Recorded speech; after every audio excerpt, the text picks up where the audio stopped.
Sekarang masuk pembahasan kedua, memberi maaf.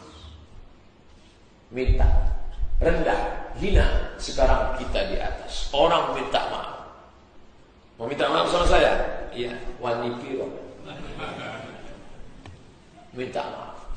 Datang orang minta maaf sama Ustaz Abdul Somad. Ustaz, ya, please forgive me. Maafkan aku.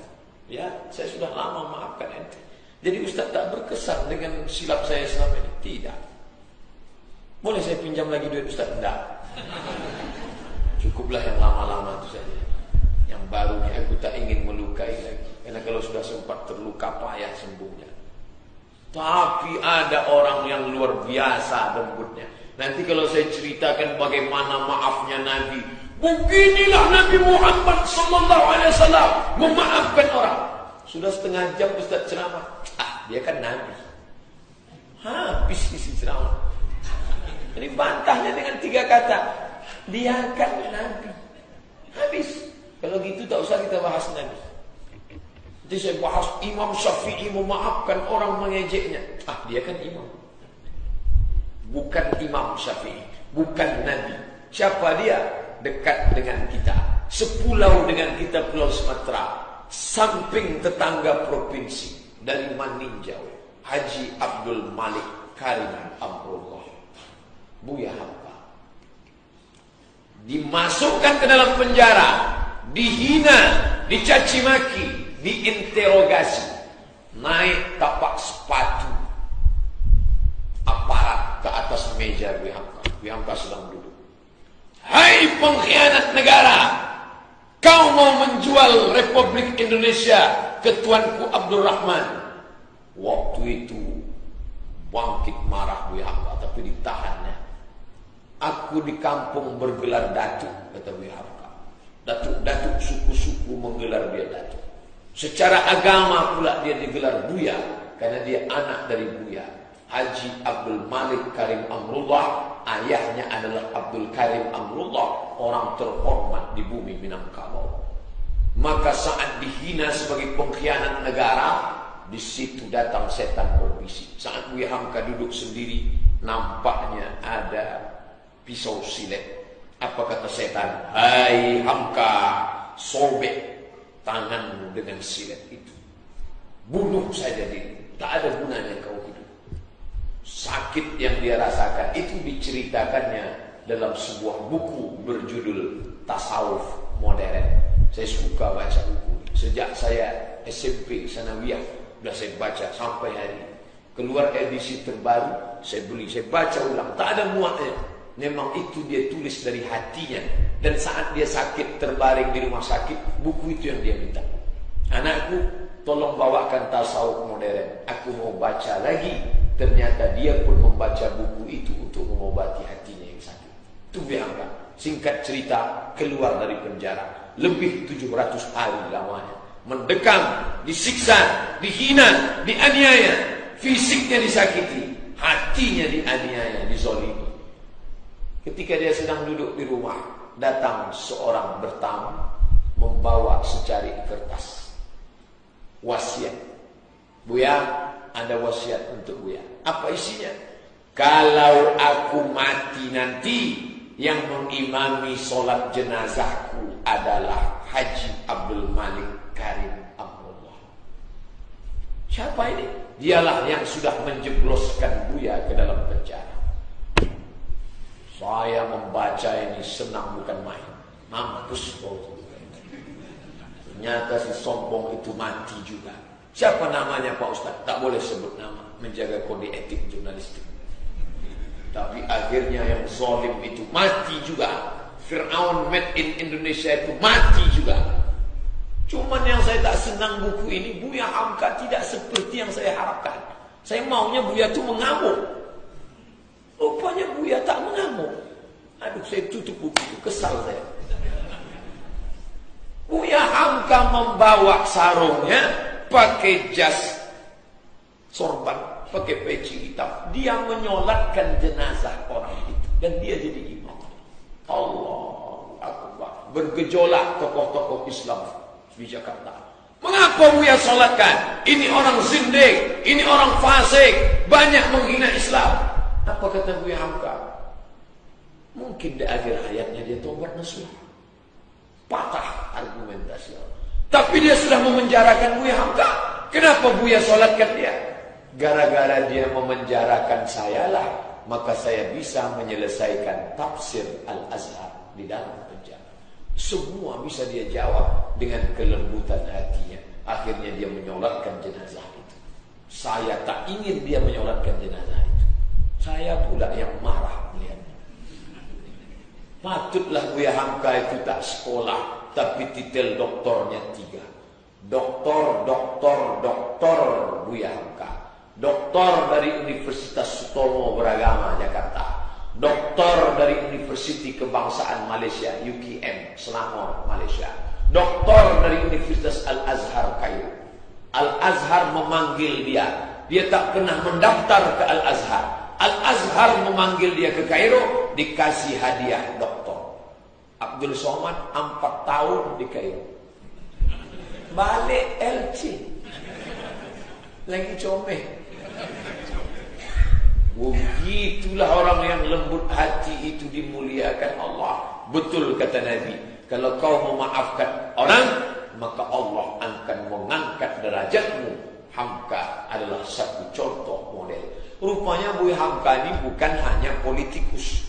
Dia dari Partai Masyumi. Dia juga bukan hanya pandai ceramah, tapi dia juga seorang penulis. Tafsirnya ada. Dan dia pula seorang penulis novel. Judul novelnya Bapak Ibu mungkin punya, bahkan pernah baca, Tenggelamnya Kapal Van der Wijk. Kata orang, Pak Ustadz, kalau awak baca novel Tenggelam Van der Wijk ini, seolah-olah kita bergoncang dalam kapal. Saking hebatnya bahasa Buya Hamka, seolah-olah kita yang sedang bergoncang dalam kapal itu, Pak Ustadz. Setelah novel itu kita tutup, baru kita sadar rupanya kita sedang duduk di outlet. Itulah hebatnya bahasa. Membuai memang Buya Hamka dari orang-orang yang pandai berpetah petitih. Dituliskannya dalam karya sastra yang luar biasa. Tapi ada PKI yang tak suka. Memang Masyumi sedang bersaing dengan PKI. PKI ingin menembak Buya Hamka. Nama orang yang menjatuhkan Buya Hamka itu boleh disebut Pramudia Anantatur. Pram memfitnah dia. Apa kata Pram? Hamka plagiator. Itu novelnya copy paste dari Al-Manfaluti, sastrawan Mesir. Buya Hamka diam. Fitnah seluruh Indonesia menyebar. Ditulis di harian PKI Lekra, harian nasional menulis. Cuman waktu itu belum masuk infotainment silet dan was-was. Belum ada waktu itu. Buya Hamka diam. Karena pepatah Arab mengatakan idza nataqassafihu, kalau orang dungu mengejek mencaci makimu, fa khairun min ijabatihi sukutu, maka jawaban yang paling bagus adalah diam. Akhirnya isu itu reda, hilang, berhembus seperti asap dihembus angin. Pas sedang Buya Hamka duduk di rumah, datang seorang anak gadis namanya Astuti. Mohon maaf kalau ada ibu namanya Astuti. Sampai awak Astuti kok Astrea Tautik. Dia membawa calon suaminya, putih, bermata sipit, mirip Ahok Cino. Lalu dia katakan, Assalamualaikum Buya. Waalaikumsalam. Saya Astuti. Ini calon suami saya. Cina mau masuk Islam. Dan saya mau belajar Islam kepada Buya atas perintah ayah saya. Ayah kamu kenal dengan saya? Kata Buya Hamka. Ya, kenal baik. Siapa nama ayah kamu? Pramudia Anantatur. Ternyata Pram yang PKI itu di akhir hayatnya, di masa tuanya, ada penyesalan yang dalam di hatinya, yang paling dalam, yang tak bisa ditipu ada.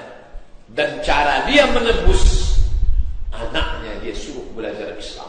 Anaknya, calon menantunya yang mu'alaf itu, disuruhnya belajar Islam ke Buya Hamka. Dan Hamka mengajar anak menantu Pram itu sampai paham agama Islam. Andailah mereka ini datang ke Ustaz Abdul Somad. Ustaz, aku anak orang yang dulu memfitnah Bolehkah aku belajar agama Islam kepada engkau Ustaz? Carilah Ustaz Maghfirah. Carilah Ustaz Zamri. Hati dan masih sakit. Tapi Buya Hamka lembut luar biasa. Diajarnya. Dia sedang ceramah. Ketika sedang ceramah ada perempuan. Rambutnya belum bertutup. Kukunya panjang. Kuteknya tebal. Dia sangka Buya akan marah. Itu! Keluar dari pengajian saya. Buya tak peduli kan. Selesai acara pengajian datang perempuan itu. Buya, ya. Buya lihat penampilan saya. Lihat. Buya tak marah. Tidak. Kenapa Buya? Kalau imanmu menebal, kutekmu akan menipis. Lembut tapi mengena. Artinya apa? Kutekmu masih tebal karena imanmu tipis. Kalau imanmu menebal, kutekmu akan menipis. Jadi kalau bapak ibu nampak ada perempuan bodaknya tebal, lipstiknya tebal, itu imannya tipis. Nanti kalau imannya menebal, lipstiknya menipis. Nahnu du'at, la qudat. Kita ini da'i, orang yang mengajak ke jalan Tuhan. La qudat, kita bukan hakim yang kemana-mana mau membawa martil. Neraka, Jahannam, neraka. Siapa mengangkat kita jadi hakim? Nahnu du'an. Ud'u ila sabili rabbik. Ajak orang ke jalan Allah. Bapak Ibu yang dimuliakan Allah, kelembutan hati Buya Hamka. Jadi Ustaz tidak cerita tentang kelembutan hati Nabi Muhammad. Terlalu jauh. Hati masih bergelimang, dendam, kesumat, marah. Lalu minta, ya Allah, masukkan aku ke dalam surga. Wa adkhilna jannata ma'al abrar.